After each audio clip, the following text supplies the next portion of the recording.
जब शीत ऋतु हिमालय की चोटियों पर उतरती है, जब बर्फ की मोटी चादर केदारनाथ धाम को अपने आगोश में ले लेती है, जब तीर्थ मार्ग शांत हो जाते हैं, तब भी आस्था रुकती नहीं।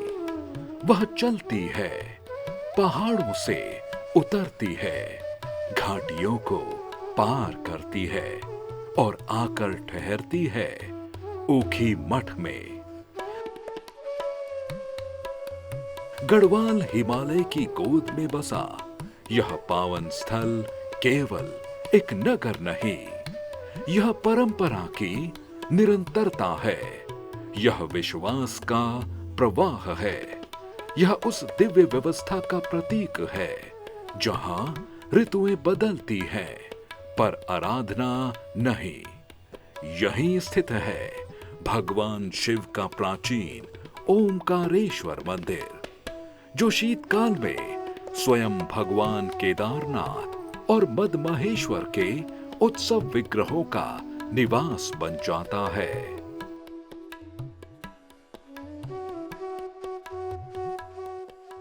ओमकारम सर्वस्वम, ओमकार ही सर्वस्व है।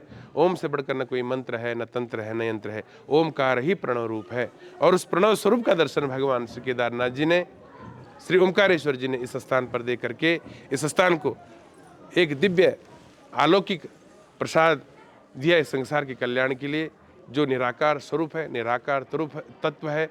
और इसके दर्शन करने से जीवात्मा के सारे पाप, ताप, श्राप, दोष, चिंता, भय, रोग, दारिद्रता से जो है जो मुक्त हो जाता है और उसे परम गति की प्राप्ति होती है। समुद्र तल से लगभग 1300 मीटर की ऊंचाई पर स्थित ऊखीमठ रुद्रप्रयाग जनपद का एक शांत लेकिन अत्यंत आध्यात्मिक नगर है। पहली दृष्टि में यह एक साधारण हिमालयी नगर प्रतीत होता है, पर इसकी मिट्टी में मिथक है, इसके वनों में तप की स्मृतियां हैं और इसकी हवाओं में मंत्रों की गूंज। युगों से यह भूमि साधकों, राजाओं और श्रद्धालुओं को अपनी ओर आकर्षित करती रही है, क्योंकि हिमालय में कुछ स्थान केवल देखे नहीं जाते, अनुभव किए जाते हैं। ऊखीमठ उन्हीं में से एक है। कहा जाता है कि ऊखीमठ का प्राचीन नाम था ऊषा मठ। यह नाम जुड़ा है हिंदू पुराणों की एक अद्भुत प्रेम कथा से। यह स्थान पे उषा अनिरुद्ध विवाह परिणय स्थल। उषा बाणासुर एक बहुत बड़े शिव भक्त हुए, उनकी पुत्री है, और अनिरुद्ध कृष्ण के पौत्र प्रद्युम्न के बेटे हुए हैं और उनका विवाह इस स्थान पे संपन्न हुआ। क्योंकि प्राचीन परंपरा में ये मठ था, विद्यालय चलता था, सारे संत साधक ऋषि महर्षि स्वाध्याय विद्याधन तंत्र मंत्रों की दीक्षा लेते थे और यहाँ पर भी जो है उषा पढ़ती थी। उषा की सखी चित्रलेखा थी। व्यवहार में उषा को स्वप्न आया, स्वप्न में अनिरुद्ध जी का दर्शन हुआ, उनसे प्यार हुआ, प्रेम हुआ, शादी हुई, ब्याह हुआ। परेशान हो गई, जागृत हुई तो चित्रलेखा को पता चला, आर्टिस्ट थी, सारे चित्र बनाने शुरू किए, यक्ष गंधर्व किन्नर चारण देवी देवताओं के। और जैसे अनिरुद्ध जी का चित्र बना, उषा बेवल हो गई। चित्रलेखा समझ गई, होशियार थी, योग शक्ति और तंत्र शक्ति के द्वारा जो है अनिरुद्ध जी का चारपाई से हरण करके यहाँ पे लाई और इसी स्थान पे उषा अनिरुद्ध एक दूसरे पे जो है मोहित हो गए और इसी स्थान पे उनका जो वैवाहिक पाणिपीडन संस्कार है वो संपन्न हुआ है। आज भी प्रमाण के रूप में उनके विवाह का जो मंडप है, जो वेदी है, आज भी प्रत्यक्ष रूप में जो है उपलब्ध है। इसी पावन भूमि पर उषा और अनिरुद्ध का विवाह संपन्न हुआ, तभी से यह स्थान कहलाया उषा मठ।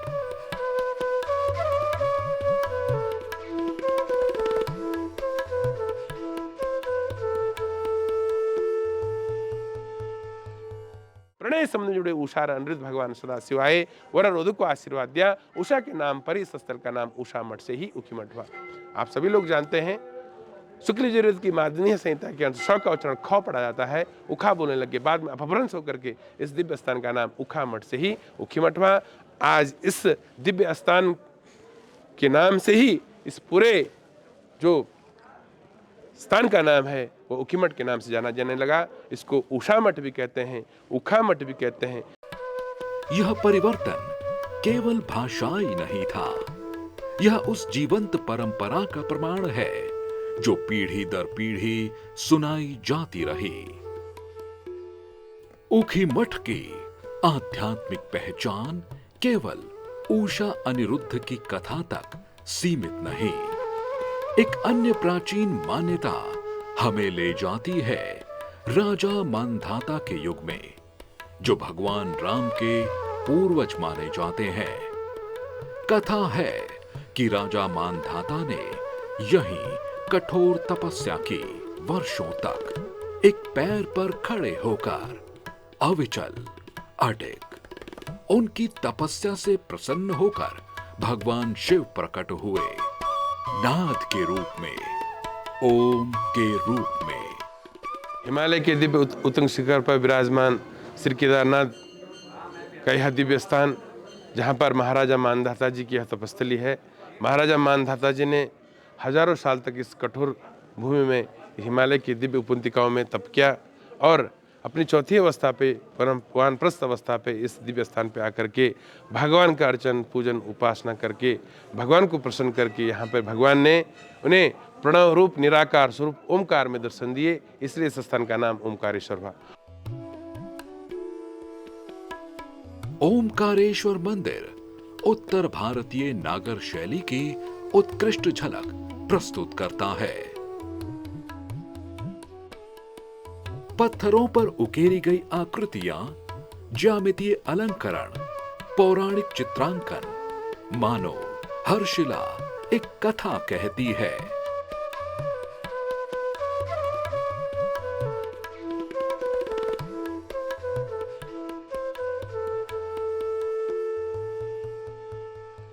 मंदिर का गर्भगृह अत्यंत शांत है, पर उसी मौन में एक अदृश्य कंपन है, जैसे ओम अब भी गूंज रहा हो।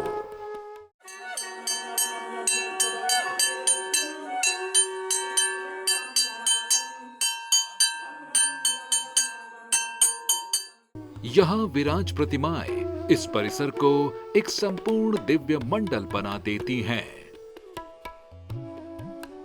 समुद्र तल से लगभग 3500 मीटर की ऊंचाई पर स्थित केदारनाथ शीतकाल में पूरी तरह बर्फ से ढक जाता है, मार्ग अवरुद्ध हो जाते हैं, जीवन ठहर जाता है, पर पूजा रुक नहीं सकती। तभी परंपरा ने चुना उखी मठ को। लगभग 1300 मीटर की सुरक्षित ऊंचाई, सुगम मार्ग, प्राचीन शिवपीठ की मान्यता और पंच केदार से गहरा आध्यात्मिक संबंध।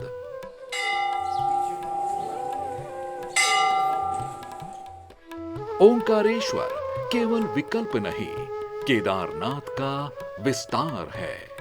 यह विराजमान होकर भगवान शिव भक्तों को यह संदेश देते हैं, दूरी केवल भौतिक होती है, दिव्यता सदैव सुलभ है।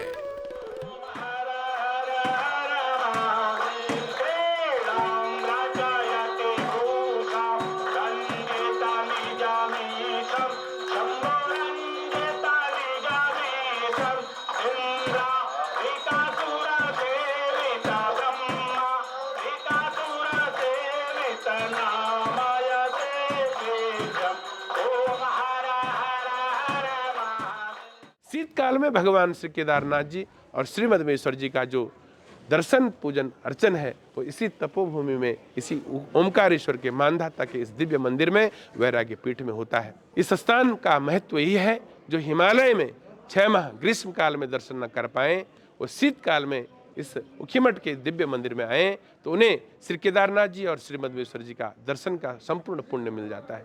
जो हिमालय में जाकर के दर्शन का फल है, पूजन का फल है, उपासना का फल है, जप का फल है, तप का फल है, वो इस स्थान पे आने मात्र से उनको मिल जाता है। क्योंकि एक ही देव ऐसे हैं जो निराकार स्वरूप में भी दर्शन देते हैं और साकार स्वरूप में भी दर्शन देते हैं। भगवान के निराकार स्वरूप के दर्शन का जो पुण्य है वो हिमालय के केदारखंड के केदारनाथ के दिव्य मंदिर में है, जहाँ भगवान शिव ज्योति स्वरूप में प्रकट हुए हैं। लेकिन भगवान शिव बड़े करुणा अवतार हैं, करुणाकर हैं, दयालु हैं और जीवात्मा के कल्याण के लिए उन्होंने अपने साकार स्वरूप का जो दर्शन है वो इस स्थान पर रखा। भैया दूज के बाद जब केदारनाथ के कपाट बंद होते हैं तब आरंभ होती है एक अद्भुत यात्रा।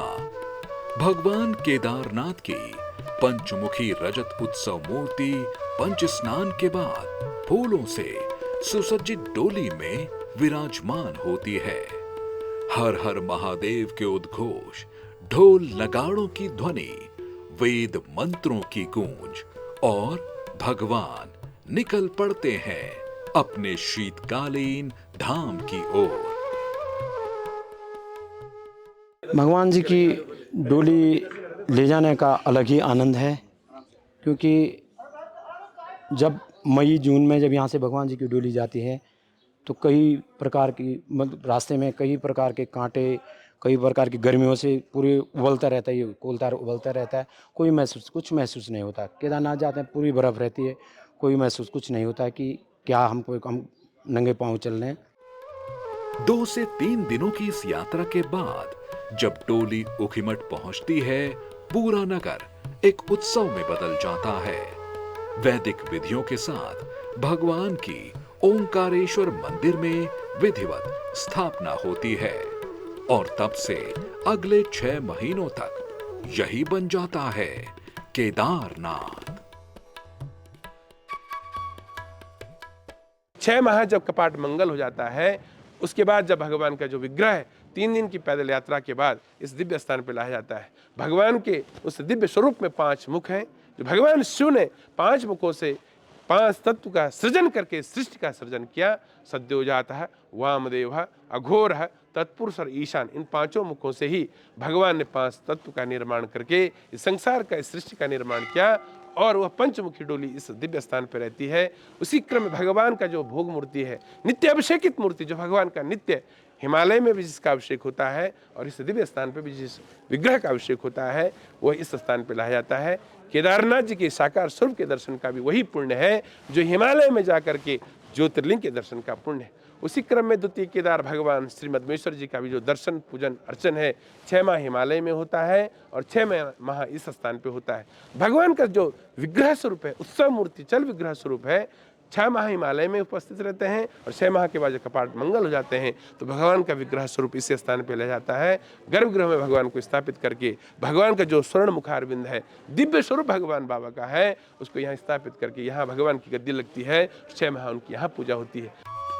प्रातः काल की आरती, रुद्राभिषेक, पंचमुखी पूजा, भोग, संध्या आरती, यहाँ हर अनुष्ठान ठीक उसी प्रकार संपन्न होता है जैसे केदारनाथ में। अभी ऊखीमठ ओंकारेश्वर महादेव मंदिर में, मेन मंदिर में भगवान केदारनाथ जी और द्वितीय केदार मधुमहेश्वर जी का उत्सव मूर्ति चल विग्रह स्वरूप को रहते हैं।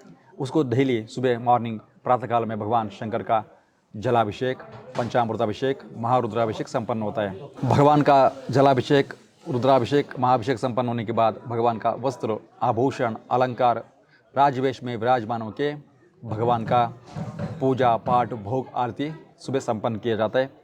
फिर दर्शनार्थी को दिन भर दर्शन किया और पूजा की समय मिलता है। शाम को शयन आरती में भगवान शंकर जी का और केदारनाथ जी और मधुमेश्वर जी का संध्या आरती, बाबा की आरती संपन्न किया जाता है। मधुमहेश्वर का चल विग्रह भी यहीं प्रतिष्ठित होता है, जिससे ऊखीमठ 2 पंच केदारों का संगम बन जाता है।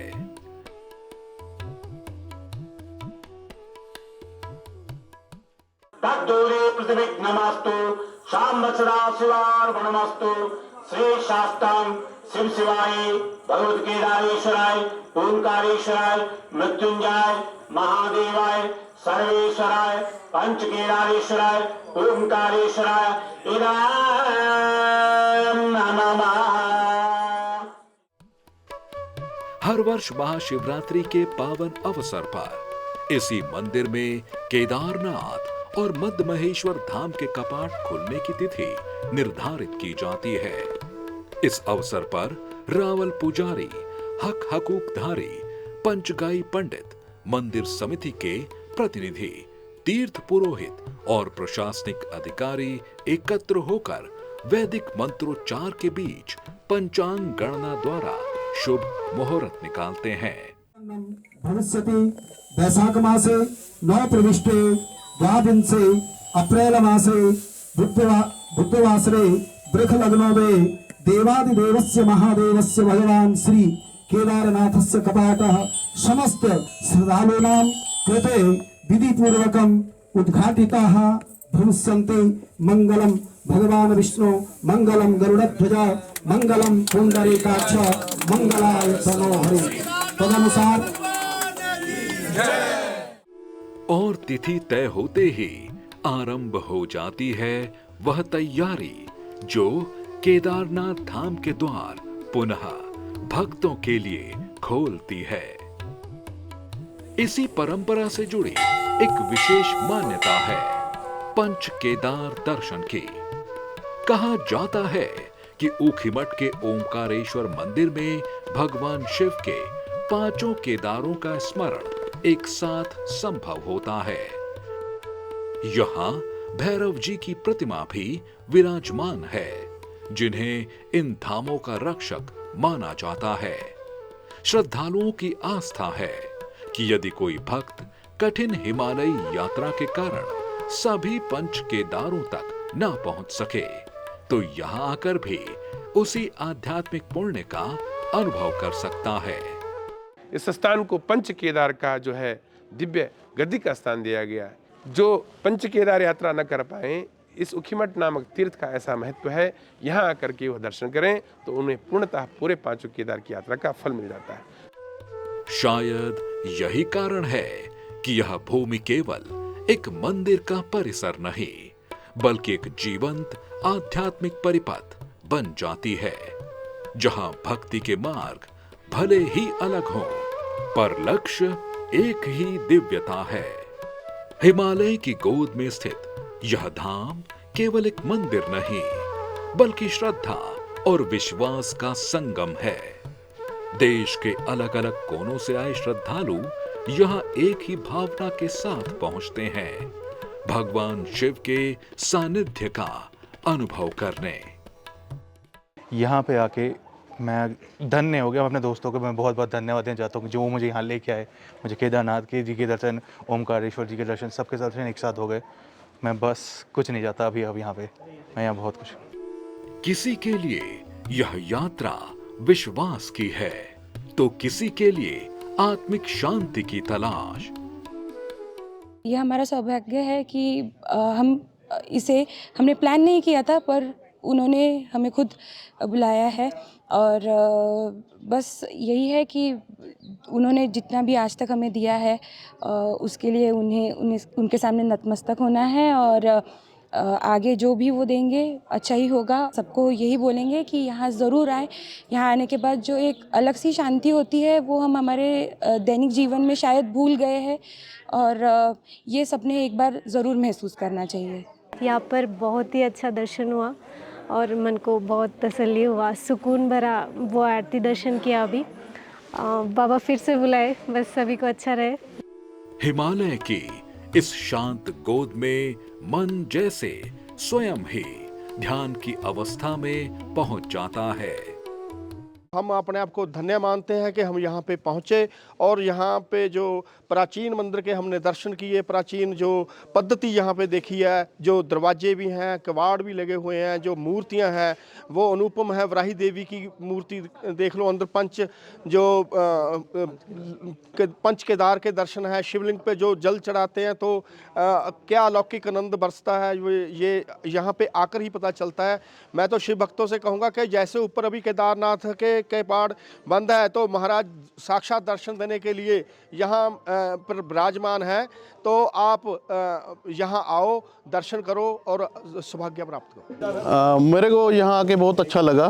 मेरे को कनाडा में रहते हुए 25 साल हो गए, लेकिन पहली बार यहाँ पे आने का मौका मिला। हमारे 4-5 दोस्तों ने प्रोग्राम बनाया था यहाँ आने का और मेरे को यहाँ पे आके बहुत ही अच्छा लगा। मैं सभी लोगों को कहूँगा भी एक बार ज़िंदगी में ज़रूर यहाँ पे आएँ।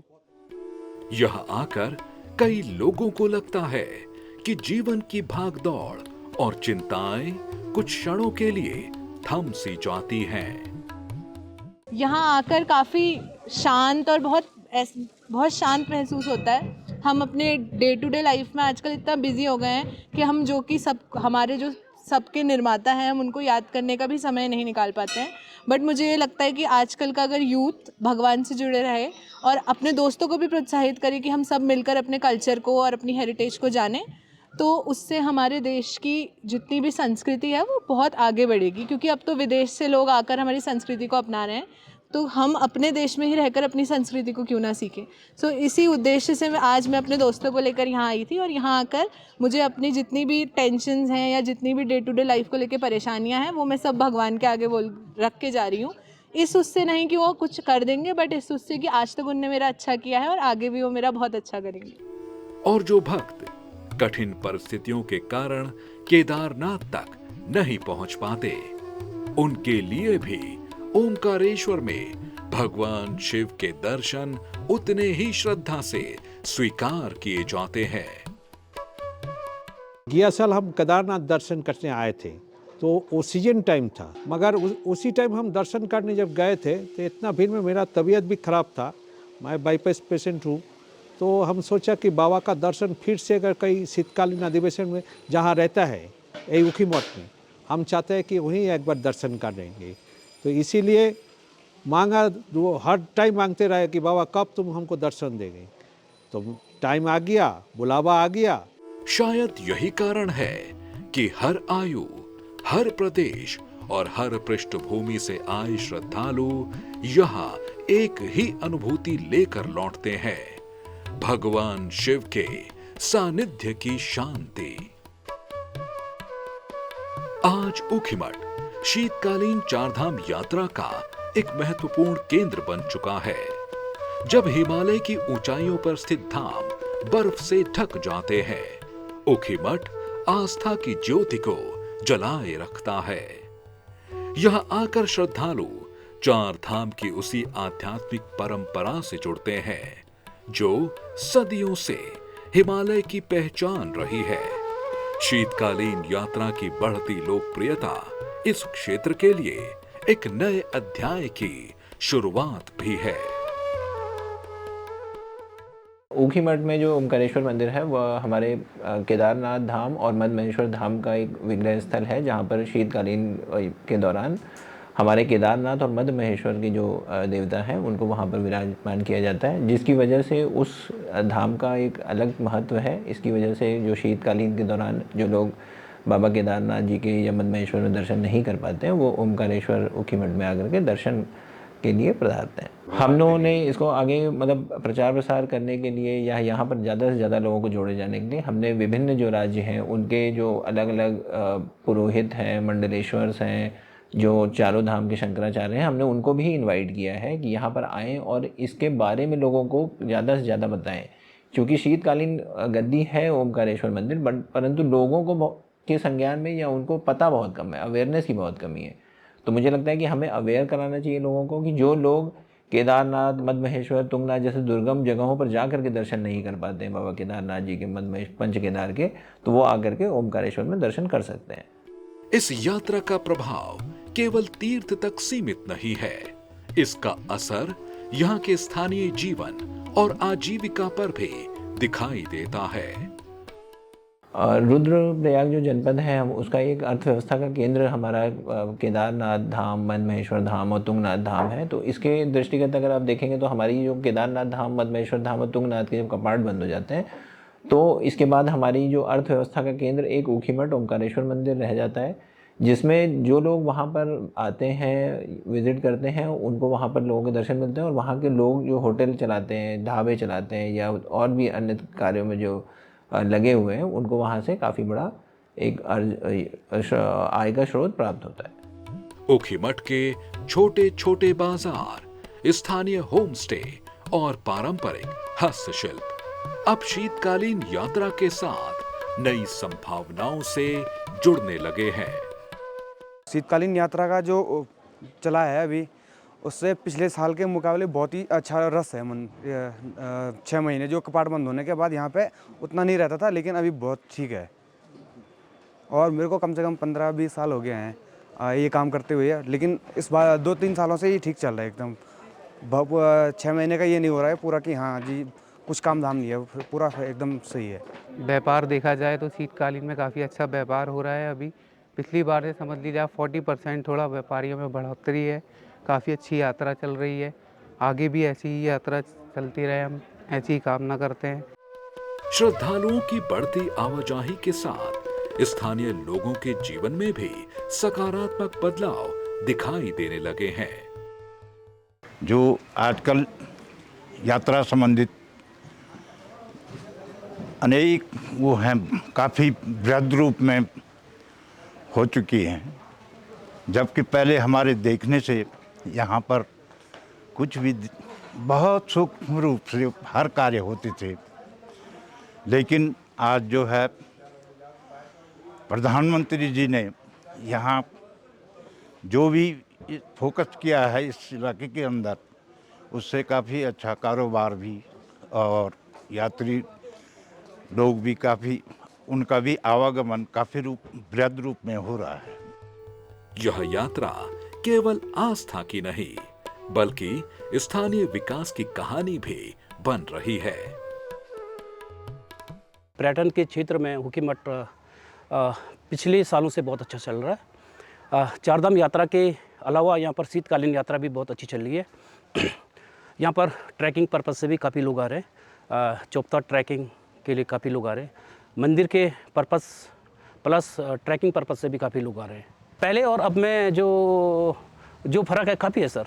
अभी क्या है कि यहाँ पर पहले GNBN हुआ करते थे, अब यहाँ पर प्राइवेट होटल्स काफ़ी हो गए हैं और उनका भी बहुत अच्छा बिजनेस चल रहा है और वो बहुत अच्छा कर रहे हैं। और जब हजारों श्रद्धालु इस हिमालय क्षेत्र की ओर बढ़ते हैं, तब उनकी सुरक्षा और सुगम यात्रा सुनिश्चित करना भी उतना ही आवश्यक हो जाता है।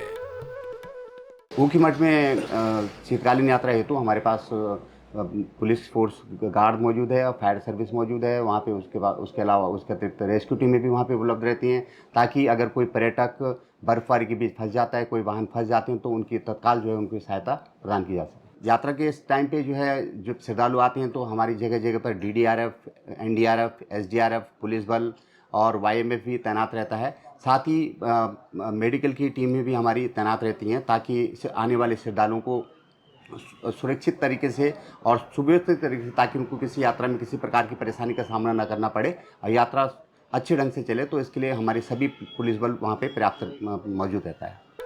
प्रशासन, स्थानीय समाज और श्रद्धालुओं के सहयोग से शीतकालीन चारधाम यात्रा आज केवल एक तीर्थ परंपरा नहीं रही, बल्कि हिमालय की गोद में आस्था, सेवा और विकास का एक नया आयाम बन चुकी है।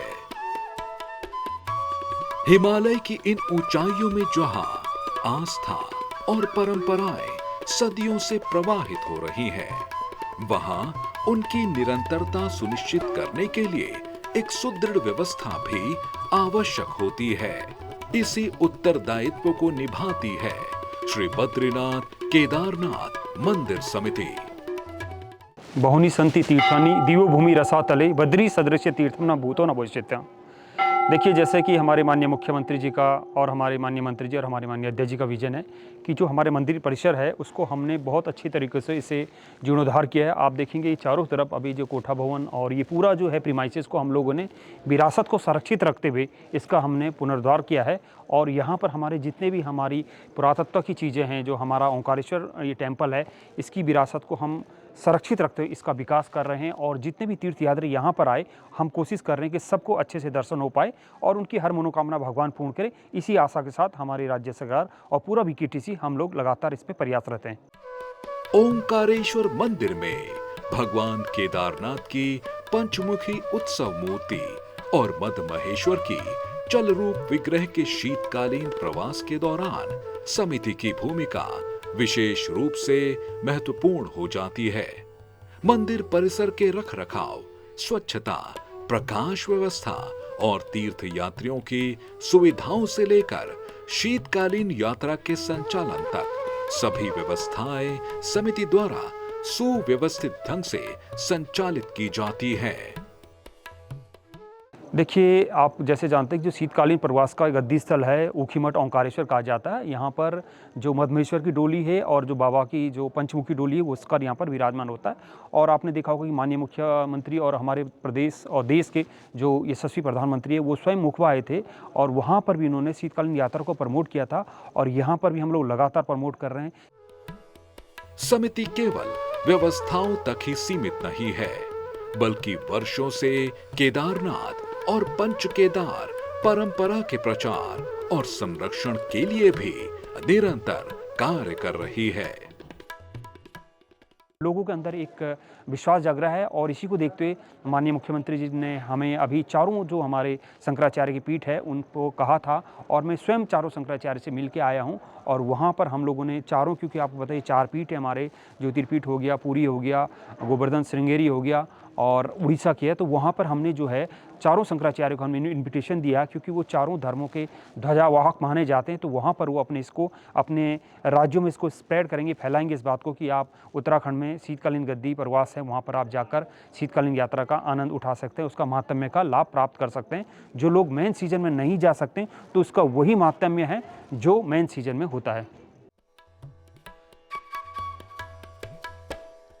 भैया दूज के पश्चात केदारनाथ और मद महेश्वर की पवित्र डोली यात्रा का समन्वय, ओमकारेश्वर में उनकी विधिवत स्थापना और ग्रीष्म काल में पुनः वापसी, यह पूरी परंपरा समिति के मार्गदर्शन में संपन्न होती है।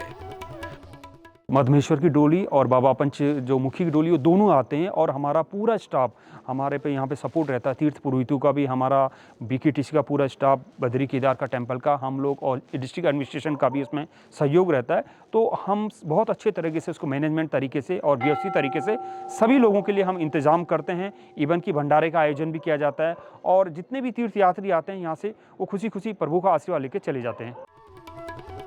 बदलते समय के साथ तीर्थ यात्रियों के लिए आधारभूत सुविधाएं विकसित करना भी समिति के प्रमुख उद्देश्यों में शामिल है।